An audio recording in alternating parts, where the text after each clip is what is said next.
The Time Machine by H.G. Wells, Chapter 3. I told some of you last Thursday of the principles of the time machine, and showed you the actual thing itself, incomplete in the workshop. There it is now, a little travel-worn, truly, and one of the ivory bars is cracked, and a brass rail bent, but the rest of it is sound enough. I expected to finish it on Friday, but on Friday, when the putting together was nearly done, I found that one of the nickel bars was exactly 1 inch too short, and this I had to get remade, so that the thing was not complete until this morning. It was at 10 o'clock today that the first of all time machines began its career. I gave it a last tap, tried all the screws again, put one more drop of oil on the quartz rod, and sat myself in the saddle. I suppose a suicide who holds a pistol to his skull feels much the same wonder at what will come next as I felt then. I took the starting lever in one hand and the stopping one in the other, pressed the first and almost immediately the second. I seemed to reel. I felt a nightmare sensation of falling, and looking round, I saw the laboratory exactly as before. Had anything happened? For a moment I suspected that my intellect had tricked me. Then I noted the clock. A moment before, as it seemed, it had stood at a minute or so past 10.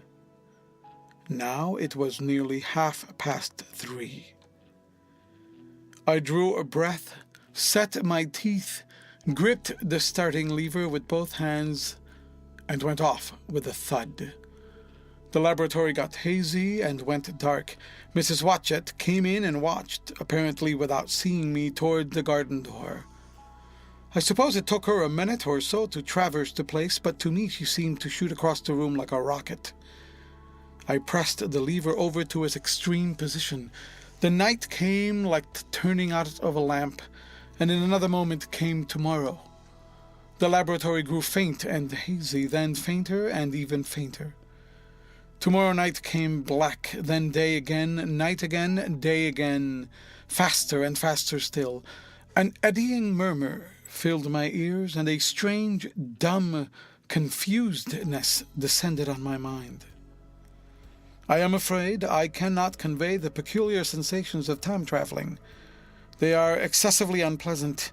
There is a feeling exactly like that one has upon a switchback, of a helpless, headlong motion. I felt the same horrible anticipation, too, of an imminent smash. As I put on pace, night followed day like the flapping of a black wing. The dim suggestion of the laboratory seemed presently to fall away from me, and I saw the sun hopping swiftly across the sky, leaping at every minute, and every minute marking a day. I supposed the laboratory had been destroyed, and I had come into the open air. I had a dim impression of scaffolding, but I was already going too fast to be conscious of any moving things. The slowest snail that ever crawled dashed by too fast for me. The twinkling succession of darkness and light was excessively painful to the eye. Then, in the intermittent darknesses, I saw the moon spinning swiftly through her quarters from new to full, and had a faint glimpse of the circling stars. Presently, as I went on, still gaining velocity, the palpitation of night and day merged into one continuous grayness. The sky took on a wonderful deepness of blue, a splendid luminous color like that of early twilight. The jerking sun became a streak of fire, a brilliant arch in space. The moon a fainter fluctuating band, and I could see nothing of the stars save now and then a brighter circle flickering in the blue. The landscape was misty and vague. I was still on the hillside upon which this house now stands, and the shoulder rose above me gray and dim. I saw trees growing and changing like puff of vapor, now brown, now green. They grew, spread, shivered, and passed away. I saw huge buildings rise up, faint and fair, and passed like dreams. The whole surface of the earth seemed changed, melting and flowing under my eyes. The little hands upon the dials that registered my speed raced round faster and faster. Presently I noted that the sun belt swayed up and down from solstice to solstice in a minute or less, and that consequently my pace was over a year a minute. And minute by minute the white snow flashed across the world and vanished, and was followed by the bright, brief green of spring. The unpleasant sensations of the start were less poignant now. They merged at last into a kind of hysterical exhilaration. I remarked, indeed, a clumsy swaying of the machine, for which I was unable to account, but my mind was too confused to attend to it. And so, with a kind of madness growing upon me, I flung myself into futurity. At first, I scarce thought of stopping, scarce thought of anything but these new sensations. But presently a fresh series of impressions grew up in my mind, a certain curiosity and therewith a certain dread, until at last they took complete possession of me. What strange developments of humanity, what wonderful advances upon our rudimentary civilization, I thought, might not appear when I came to look nearly into the dim, elusive world that raced and fluctuated before my eyes.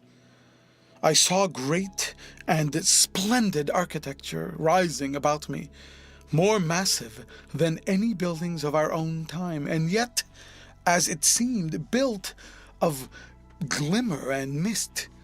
I saw a richer green flow up the hillside and remain there without any wintry intermission. Even through the veil of my confusion, the earth seemed very fair, and so my mind came round to the business of stopping. The peculiar risk lay in the possibility of my finding some substance in the space which I or the machine occupied. So long as I traveled at a high velocity through time, this scarcely mattered. I was, so to speak, attenuated. I was slipping like a vapor through the interstices of intervening substances.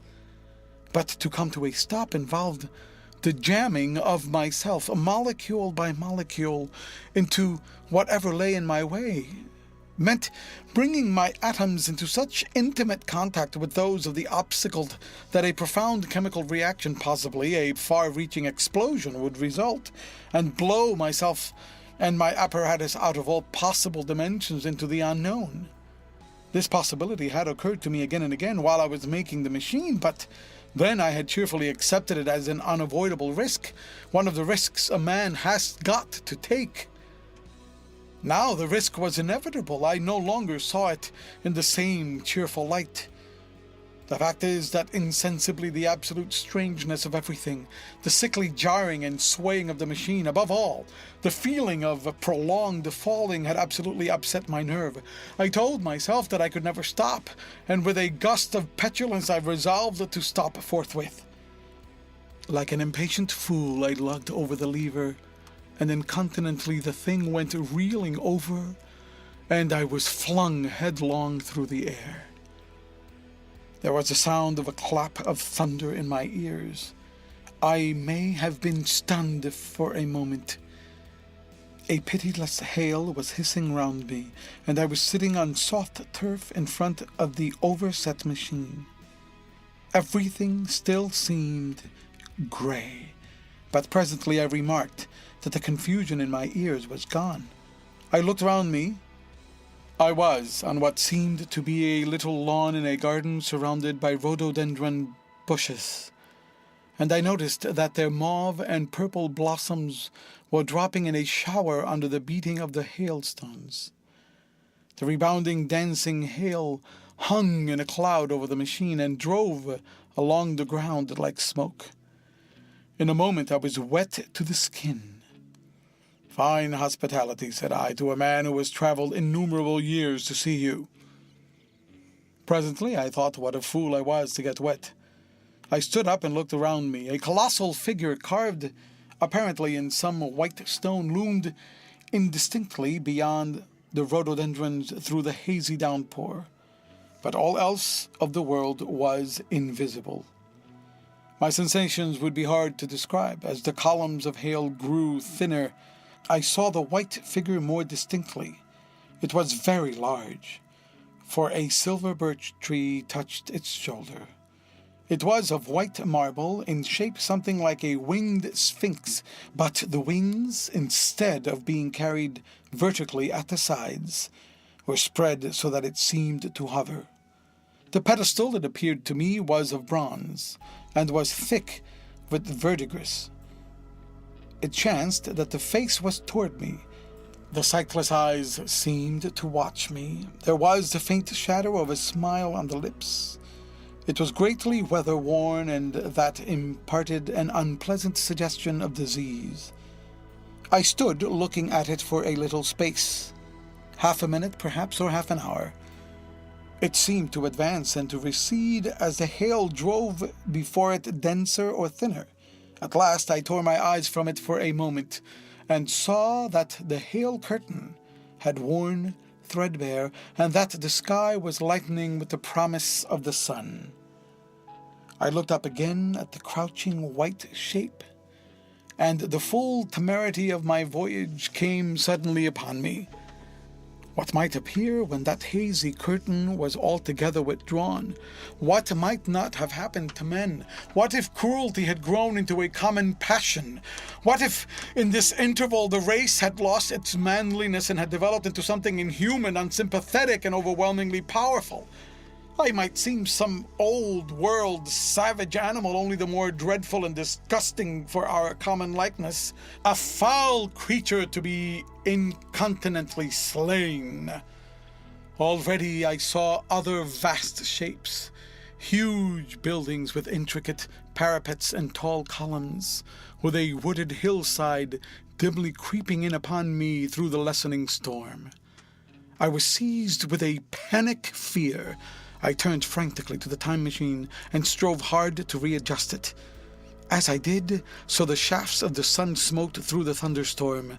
The gray downpour was swept aside and vanished like the trailing garments of a ghost. Above me, in the intense blue of the summer sky, some faint brown shreds of cloud whirled into nothingness.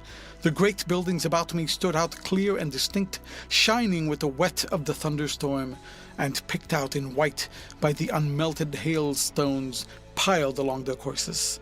I felt naked in a strange world. I felt as perhaps a bird may feel in the clear air, knowing the hawk wings above and will swoop. My fear grew to frenzy. I took a breathing space, set my teeth, and again grappled fiercely, wrist and knee, with the machine. It gave under my desperate onset and turned over. It struck my chin violently. One hand on the saddle, the other on the lever, I stood panting heavily, in attitude to mount again. But with this recovery of a prompt retreat, my courage recovered. I looked more curiously and less fearfully at this world of the remote future.